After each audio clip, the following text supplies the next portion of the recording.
kekalkan perlawanan antara parti dengan parti. Berapa parti yang ada nak lawan kita, silakan. Kita hadap.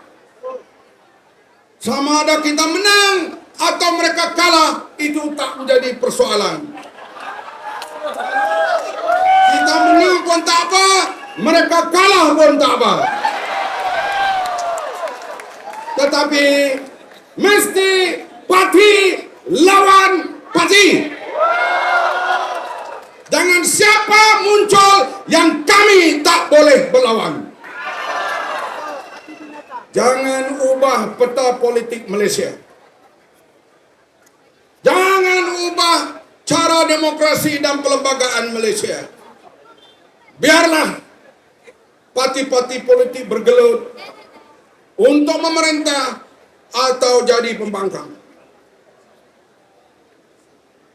Sekarang ini nak selesai pembagian kerusi bukan menang, bukan senang.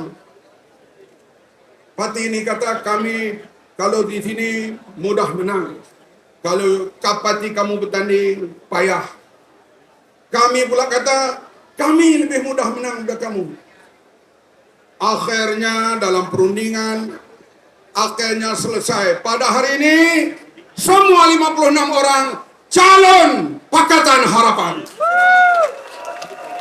Itulah adat kita berunding. Maka pilihan akan datang calon amanah untuk memenangkan DAP dan keadilan bertanggungjawab. Calon DAP, amanah dan keadilan bertanggungjawab. Begitulah juga calon keadilan, amanah dan DAP bertanggungjawab. Jangan siapa di antara kita mengatakan, biar parti ini menang, biar kami menang lebih. No! Kita semua menang bersama.